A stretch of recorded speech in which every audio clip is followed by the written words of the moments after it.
Hi, this is log number 4 or 5. I think it might be 5. I'm not sure. 5 or 4.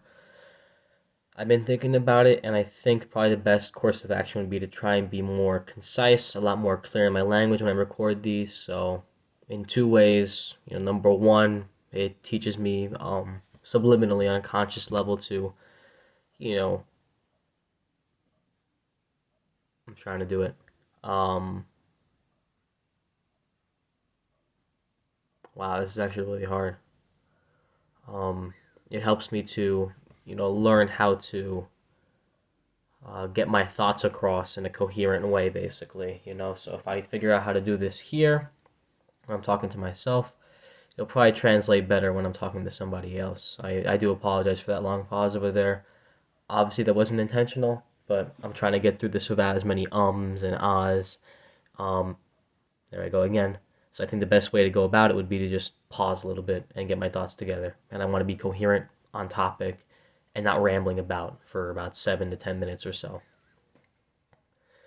I feel a little bit upset today, and I can't really describe why. The first reason would be the fact that I woke up very late today.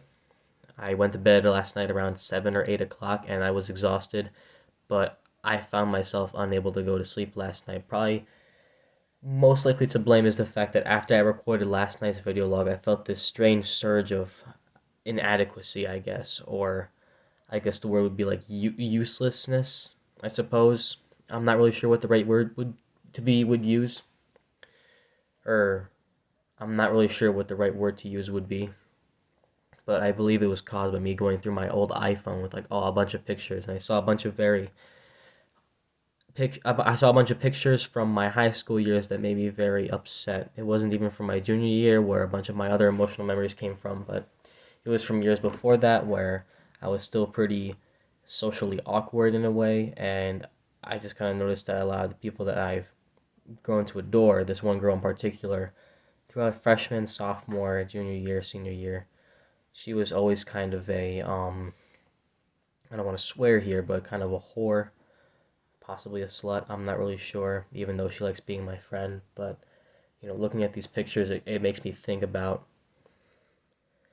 whether or not that friendship is legitimate. Because one thing I've struggled with forever with this woman is basically figuring out if she is legitimately friendly or if she just does this to everybody and I'm just another stick in the sand, basically. Another grain of sand, whatever nomenclature you'd like to use.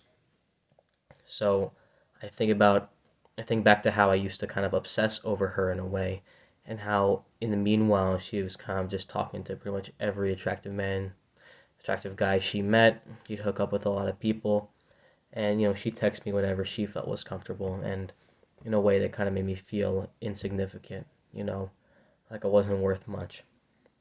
And then I thought about, call this an immature thought, but I thought about how a lot of my friends have already lost their virginity.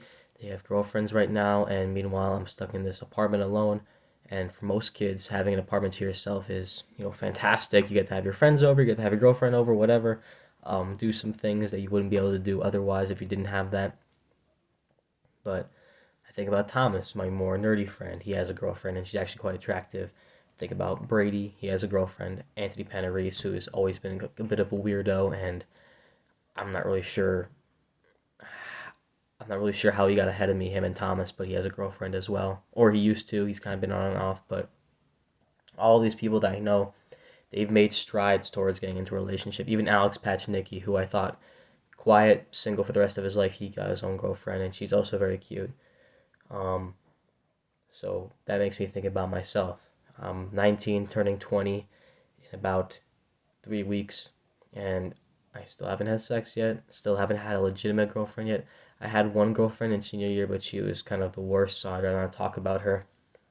But apart from that, I haven't really had much action, and that kind of made me feel in a way like not even that I was late to the party, but the fact that made me consider that maybe I'll never get there. Like at this point, I'm just like stunted in a way, and I think about women in a way where it's like almost vindictive, like incels would almost, where like they hate women and they blame them for all their problems. And it scared me, but moreover, it just made me sad, and it brought back a lot of feelings brought back many feelings of what's the point? Just give up hope. There's no use in like trying to like make yourself better because it's already too late. So after that, I just kind of ate more, drank some more soda, this and that, and I ate a lot more than I probably should have that day because of that. So I guess that's one cause of me eating again, eating heavy. It'll be me being emotional about these things, but it really did strike a nerve that hasn't happened in a long time, and I guess it is nice that at least I get to record this video and think about it in retrospect because normally it kind of just comes and goes. But again, the one thing I'm noticing with these videos is that it's kind of self-therapy, and the fact that I've talked this out for the last, I'm seeing 5 minutes and 45 seconds, is that it's a lot easier for me to diagnose where this stuff comes from. Like, I've just figured out that what's triggered that feeling of helplessness, hopelessness, is the fact that I feel like I haven't, made moves in a certain category. And the reason why I eat is because I also feel hopeless, and I eat whenever I feel hopeless, or I stress eat to cope or whatnot. And I guess that helps me. I'm hoping I can use that knowledge to kind of help me out in the future. And then today, the 1-2 punch. Or I'm sorry, I should rewind a little bit. So I went to sleep at 8 because I could not sleep because that's what I was thinking about. I was very upset about that. I played some more PlayStation, and then when it was absolutely like my eyes were closing, I was yawning a lot. It was around 7 or 8 a.m., and then I went to sleep. I didn't wake up until 4 o'clock. And I'm not sure how other people feel, but in general, for me, like the later I wake up, the more miserable I feel, as if I should be doing better in that regard, waking up at a more reasonable time. Considering what time I go to bed, I've been going to bed lately. 1 or 2 p.m. isn't that bad, but 4, waking up at 4 when the day is basically already done, when the sun goes down in about an hour because it's winter, I thought that was very, what's the word? Very depressing in a way. And then the 1-2 punch was when I saw on Instagram like a story with James Weigel, Thomas Medchella, Joey Linnell, all them. They were kind of like at this basketball court, and then they went to play pool afterwards in somebody's basement. I think it was Thomas's. They were in Howard Beach, and considering I've been talking to them on PlayStation the last few days, it made me feel very, again, inadequate, insignificant, lonely, that I was not invited or anything like that. And I understand that I just came back into their life very recently, but still, in a way, it made me feel very bad. I understand that's probably irrational to think that, since even for me, I feel like I'm not ready to get back into that space, but I suppose I'd rather be satisfied with just getting that invite and then turning it down rather than not getting that invite at all. And that's very stupid to say out loud and think about it out loud, but that's the way it is. I feel a lot more at ease when I get that invite and I'm insecure, so I say no. But I appreciate the fact that they reached out to me anyway, than if they were just not sending me the invite at all, which is what happened. But thinking back on it now, I mean, it's up to me to make that connection with those people. And for all they know, I was probably going to say no anyway, or they thought I wasn't ready. I can't really think for them. The only thing I can do is act on my behalf and see how they react. So, talking about it right now, I guess it does kind of make me feel better that between, yesterday with the self-loathing and today with the nobody likes me, whatever, this is, I've kind of identified like kind of like thought patterns I need to get rid of. And I kind of pulled out this phone. It's only like it's 1:22 a.m. It's pretty early, early for how the last couple of video logs have been. I pulled it out because I was just very stressed out.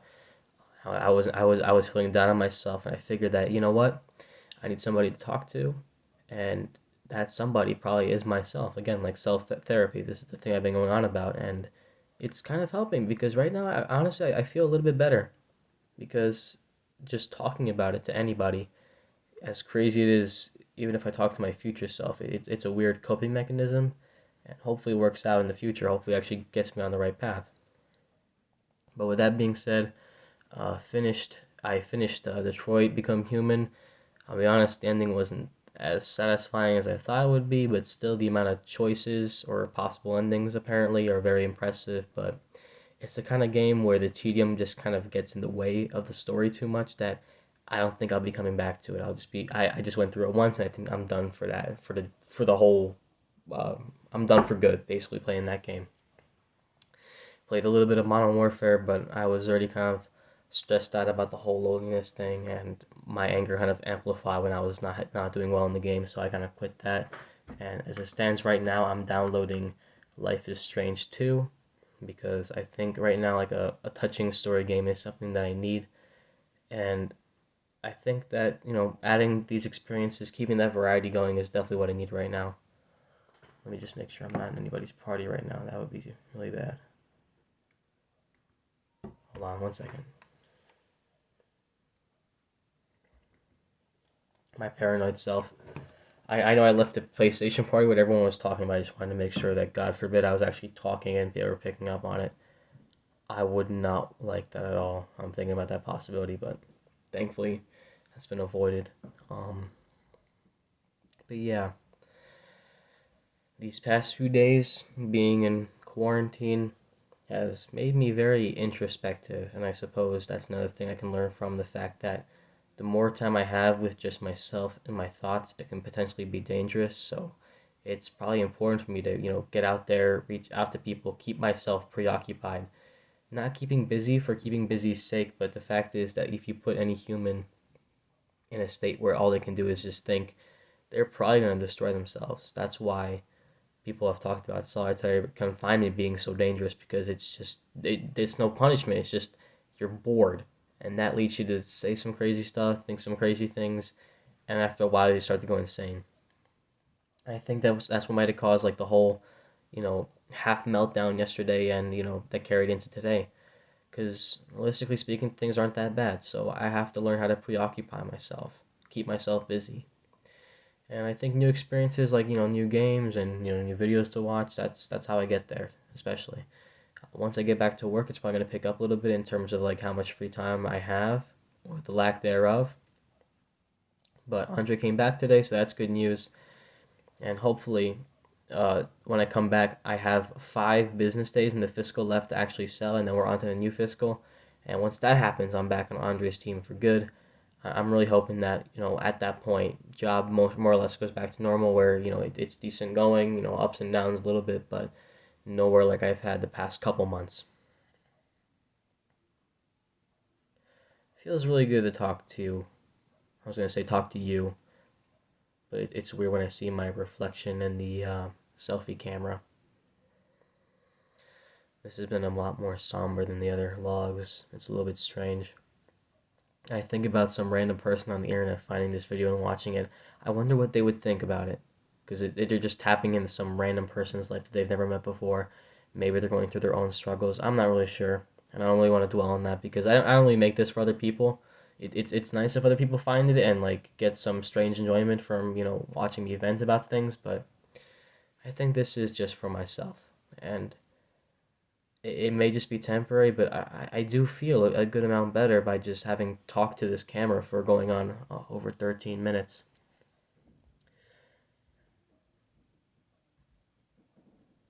As eavesdropping on my neighbor upstairs, I think she's walking around at like 1:26 a.m. As far as the treadmill goes, I'm pretty sure it came in today, but I guess I was too lazy to leave the house to get it, so whoop-de-doo, that's another thing. I'm gonna have to order the installation pads to make sure the person below me can't hear me walking on it when I actually get it installed. Hopefully it'll be okay to make well of the setup. But I feel like I've been talking about this treadmill for a while now, and now it's finally here, and I'm too procrastinative to actually go over and pick it up. Hopefully that changes tomorrow. No, it will change tomorrow. I will get that treadmill tomorrow. And I'll also have to return the Spectrum equipment that was sent to my mom that the technician instead installed their equipment, so I have to get that back too. I should do those both at the same time, kind of like a 1-2 punch. Laundry still unfolded. A little bit embarrassed about that. This table's a little bit of a mess as well, but it's weird that I'm not placing this as a high priority right now. That's a strange thing. But honestly, I feel a lot better having talked to the camera because it feels like I'm talking to somebody in my life right now, like some sort of therapist or maybe my mom or my dad. Just the fact that I'm airing it out there really has kind of made me feel a lot more whole, and like this feels good. It feels a little bit heartwarming. And I guess one day, the next time I get sad, I'm gonna think this is really stupid because, or I'm gonna think it's really depressing about how I get enjoyment, or I don't feel lonely because I talk to myself. You know, that's kind of like a paradox, I suppose. But it's been really nice talking, and hopefully I don't have many vlogs like this, or maybe it's better if I do. I meant not that many more in the way that I come on, haven't talked about how I was sad. I would like more like these in the way that like I really tap deep into like my thought process and where a lot of my irrationalities come from. But I would say that I think if you look back and watch these later, you'll find that this video is probably a lot better than the other ones where I just ramble on about the day. I've tried to be a little bit more coherent. I've tried to talk about something of substance. I think that probably you watching this right now, future Gabe, you're probably gonna really think back and like you're gonna remember how I felt during this day in comparison to the others because I'm really feeding it to you how it is. But at this point, I've run out of things to say. So wherever you are right now, future Gabe, I hope you're doing well. Thanks for watching, and I'll catch you next time. Peace.